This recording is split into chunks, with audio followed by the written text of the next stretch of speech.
അവളെ വിശ്വസിക്കൂല, അവൾ ചതിക്കുമോ എന്നൊക്കെ പറയണ കേൾക്കുമ്പോൾ നമുക്ക് ആത്മാർത്ഥത ഉള്ളവരങ്ങനെ പറയുമോ? ഇല്ല. അപ്പം ആത്മാർത്ഥതയില്ല.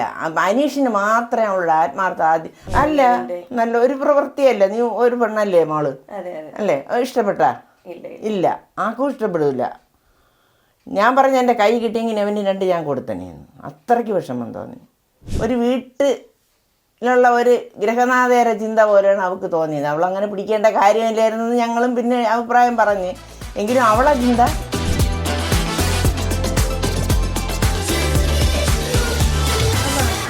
Big ബോസില് finale വീക്കില് അനുമോളായിരിക്കുകയാണ്. എന്തോന്നു അനുമോളുടെ ആ ഒരു ഗെയിമൊക്കെ കണ്ടിട്ട്? നമുക്ക് നല്ലതായിട്ട് തന്നെ തോന്നുന്നത്. ഒരുപാട് സന്തോഷമുണ്ട് നമുക്ക്. അവളെ ആയില്ലെങ്കിൽ നമുക്ക് വിഷമമായിരുന്നു. നല്ല രീതിയിൽ ഗെയിം കളിക്കുന്നതോ? ഇപ്പൊ അനുമോള് ഇപ്പം ഇവിടെയൊക്കെ വരുന്ന സമയത്ത് എങ്ങനെയാണ്? നമ്മൾ കൊച്ചായിരിക്കുമ്പോഴേ ഇവിടെ വരണതല്ലേ. ഇവരുടെ വലിയ കമ്പനിയാണ് മാമൻ്റെ കൂടെ. ഇവിടെ ഒരു കല്യാണത്തിന് പോയാലും മാമൻ്റെ കൂടെ നടക്കും. മാമൻ കഴിക്കാൻ പോയാൽ മാമൻ്റെ കൂടെ ഇരുന്നേ കഴിക്കുള്ളൂ. അങ്ങനെയൊക്കെ നമ്മൾ നല്ല സ്നേഹമാണ്. ഇപ്പൊ അമ്മ ഇപ്പം ബിഗ് ബോസിൽ കണ്ടിട്ടുണ്ടായിരിക്കും അമ്മ, അനുമോൾ എപ്പോഴും കരച്ചിലാണല്ലോ. അതാണ് ഞാൻ പറഞ്ഞ, അവളൊരു നാട്ടും പുറത്തുകാരി. സങ്കടം വന്നാൽ കരയാനും സന്തോഷം വന്നാൽ ചിരിക്കാനും അല്ലേ അവൾക്ക് അറിയാവുള്ളൂ. അപ്പം അതാണ് അതിൻ്റെ കാര്യം. കൊച്ചു സങ്കടം വന്നാൽ അവൾ കാര്യം. ഒരു ചോറും കറിയും കൊടുത്തില്ല എന്ന് പറഞ്ഞ് പ്രശ്നം ഉണ്ടാകും. ചോറ് ബാക്കി വന്നു, അപ്പം കറി ബാക്കി വെച്ചിരുന്നാൽ അവിടെ കഴിക്കണവരുണ്ടല്ലോ, മറ്റേ പയ്യന്മാരുണ്ടല്ലേ, അവർ കറി ഇരുന്നാൽ കഴിക്കുമല്ലേ എന്നുള്ള ഒരു ചിന്ത, ഒരു വീട്ടിലുള്ള ഒരു ഗ്രഹനാഥേര ചിന്ത പോലെയാണ് അവൾക്ക് തോന്നിയത്. അവളങ്ങനെ പിടിക്കേണ്ട കാര്യമില്ലായിരുന്നു ഞങ്ങളും പിന്നെ അഭിപ്രായം പറഞ്ഞ്. എങ്കിലും അവളെ ചിന്ത കറിയിരുന്ന ആ ചോറ് ബാക്കിയാവും, പാഴാവൂലല്ലോ, അവർ കഴിക്കുമല്ലോ എന്നുള്ള ചിന്തയിലാണ് അവൾ അങ്ങനെ പറഞ്ഞത്. അല്ലാതെ അവൾ കൊടുക്കാൻ ഇഷ്ടമില്ലാത്തൊരു കുട്ടിയും കൊടുക്കാത്ത കുട്ടിയും ഒന്നും അല്ലല്ലോ. അല്ല. ഇവിടെ നമ്മളെ വീട്ടിൽ വരുമ്പോൾ അങ്ങനെ അതിനായിട്ടുള്ളൊരു സമയം കാണില്ലല്ലോ. 10 മണിയാകുമ്പോൾ ഇവിടുത്തെ കുക്കിങ്, ഇവിടെ സമയം കിട്ടുമ്പോഴേ പഠിക്കാനും 3 വയസ്സായപ്പോഴേ പഠിക്കാനങ്ങ് ഇറങ്ങിയില്ലേ. പിന്നെ അവർക്ക് അതിനുള്ള സമയമില്ലല്ലോ. വരും. പിന്നെ അവളെ വീട്ടിൽ പോയാലും പെട്ടെന്നൊരു കാപ്പി ഇടാനൊക്കെ അവളി തന്നെ, രമണി അമ്മ കയറുന്ന മുമ്പേ അവളി തന്നെ ഞങ്ങൾക്ക് കാപ്പിയൊക്കെ ഇട്ടുകൊണ്ട് തരും. അങ്ങനെ താരചാടയൊന്നുമില്ല. ഇവിടെ എല്ലായിടത്തും വരെയും ക്ഷേത്രങ്ങളിലും പൊങ്കാലയ്ക്കും ഇവിടെ എല്ലാ കാര്യത്തിനും എല്ലാവരെയും സഹകരിക്കുകയൊക്കെ ചെയ്യും. കപ്പടിക്കുമെന്ന് തോന്നുന്നുണ്ടോ? കപ്പടിക്കും, അടിക്കും, ഉറപ്പ്. എല്ലാ ദിവസവും കാണും. അമ്മയുടെ ഒരു കാഴ്ചപ്പാടിൽ ആരായിരിക്കും അവസാനം കാണുന്ന ഒരു 5 പേര്? 5 പേരിൽ മറ്റേ അനീഷ് ഉണ്ടായിരിക്കുമെന്നൊരു തോന്നലുണ്ട്. പിന്നെ അനുമോള്, പിന്നെ മറ്റേ 2 പെൺകുട്ടികളുണ്ട്, പേരൻസ് ആദില്, നൂറ്, അവരും കാണുമെന്ന് തോന്നുന്നു.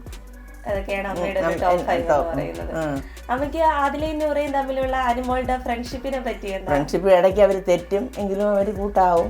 അത് പിന്നെ ഒരു ചട്ടിങ്ങലാകുമ്പോൾ തട്ടിമുട്ടും കിടക്കുമെന്ന് പറയുമ്പോൾ ഒരു ഇതല്ലേ. പക്ഷെ പറയാൻ വയ്യാത്ത ഭാഷകളൊക്കെ നൂറയും അവരൊക്കെ പറയും. അപ്പം അപ്പോഴും നമുക്ക് വിഷമം തോന്നും. പക്ഷെ അപ്പോഴേ ഉള്ളൂ എന്ന് കരഞ്ഞിട്ട് പിന്നെയും അവരുടെ കൂട്ടാവും. ഈ ആദിലയും നൂറയും നമ്മുടെ അനുമോളടുത്ത് കാണിക്കുന്ന സ്നേഹം സത്യമാണെന്ന് തോന്നുന്നു? സത്യം ഒരിക്കലും അല്ല.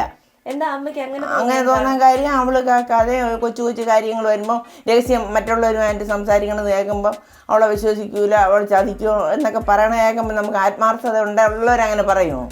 ഇല്ല. അപ്പം ആത്മാർത്ഥതയില്ല. അനീഷിന് മാത്രമേ ഉള്ളൂ ആത്മാർത്ഥത. അനീഷ് പൊതുവേ എല്ലാവരുടെയും നല്ല സ്നേഹമുള്ള ഒരു പയ്യനാണ്. ആദ്യം വന്നപ്പം ഒരു ഇതായിരുന്നെങ്കിലും പിന്നീട് നല്ലതായി.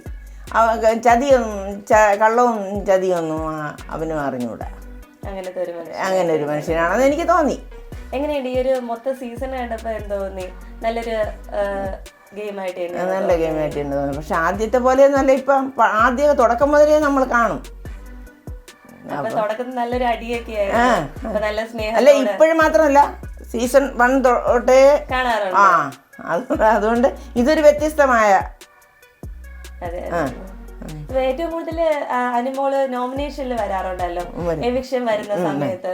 അപ്പോഴെന്തൊക്കെയാ തോന്നുന്നത്? അപ്പോഴും തോന്നണമെന്ന് വെച്ചാൽ പ്രേക്ഷകരല്ലല്ലോ നോമിനേറ്റ് ചെയ്യണത്, അവിടെ ഉള്ളവരല്ലേ നോമിനേറ്റ് ചെയ്യണത്. അവൾ എപ്പോഴും പുറത്തു പോകാനല്ലേ ആഗ്രഹിക്കുന്നുള്ളൂ. മറ്റേ അവൻ്റെ പേരെന്തര്, ഷാനവാസല്ലേ, അല്ല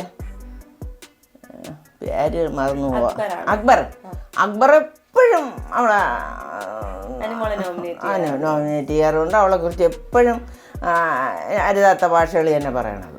അത് കേൾക്കുമ്പോൾ നമുക്ക് വിഷമം തോന്നും. നെവിനുമായിട്ടുള്ള നേരത്തെ അമ്മ പറഞ്ഞല്ലോ ഒരുപാട് വിഷമം തോന്നിയെന്ന്. അത് നല്ലൊരു പ്രവൃത്തിയായിട്ട് തോന്നി? അല്ല, നല്ല ഒരു പ്രവൃത്തിയല്ല. നീ ഒരു പെണ്ണല്ലേ മോള്, അല്ലേ? ഇഷ്ടപ്പെട്ടാ? ഇല്ല, ആർക്കും ഇഷ്ടപ്പെടില്ല.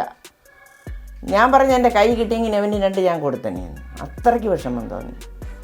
എന്ന് വെച്ചാൽ ഒരു ബ്ലാങ്കറ്റ് പൊക്കി, ഒരു പെണ്ണല്ലേ അവളൊരു, എന്നിട്ട് വെള്ളം എടുത്തുകൊണ്ട് വന്നു. അവളാ തളിച്ചതിന് ശേഷമാണ് അവൾ കുപ്പിയിലിരുന്ന വെള്ളം ഒഴിച്ചത്.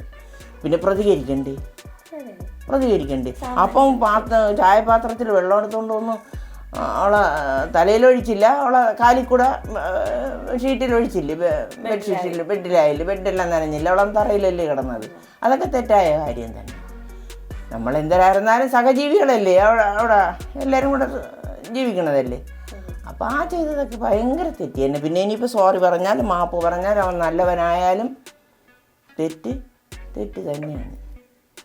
ആ ഒരു ഇത് നമുക്ക് സഹിച്ചില്ല. ബാക്കിയെല്ലാം അവൻ ചെയ്യണത് നമ്മൾ സഹിച്ചു. അത് ഒരു വിഷമം തന്നെയായിരുന്നു. ഇടയ്ക്കൊക്കെ ഈ വീക്കെൻഡ് എപ്പിസോഡ് വരുമ്പം ലാലേട്ടൻ വന്നിട്ട് അനുമോളോട് ദേഷ്യപ്പെടാറുണ്ടല്ലോ. അത് ആദ്യം ദേഷ്യപ്പെടുമെങ്കിലും കൊച്ചു കാര്യങ്ങളൊക്കെ അവളേലും ഉണ്ടായിരുന്നല്ലോ. അപ്പോഴും നമുക്ക് വിഷമമായിട്ട് തോന്നൂല, പറയുമ്പോൾ അവളത് തിരുത്തി ചെയ്യല്ലേ. അതുകൊണ്ട് അത് വലിയൊരു ഇതായിട്ടും തോന്നിയില്ല. ലാലും ആദ്യം വരുമ്പം ലാലേട്ടൻ വരുമ്പം ഇത്തിരി ദേഷ്യപ്പെടുമായിരുന്നു. ഇപ്പോഴും അത് മാറ്റമുണ്ട്. ഇന്നലെ നല്ല മാറ്റമുണ്ട്, ഇന്നലെ ഞാനൊക്കെ നല്ല മാറ്റമുണ്ട്. അപ്പോൾ അതിൽ നമുക്ക് സന്തോഷമുണ്ട്. അവൾ വിഷമിക്കുമ്പോൾ നമുക്ക് വേദന തോന്നും. നമ്മൾ സ്നേഹിച്ച കുട്ടി ആയതുകൊണ്ടായിരിക്കാം. സങ്കടപ്പെടുമ്പോൾ നമുക്ക് സങ്കടം വരും, സങ്കടം തോന്നും, നമുക്ക് സങ്കടം തോന്നും.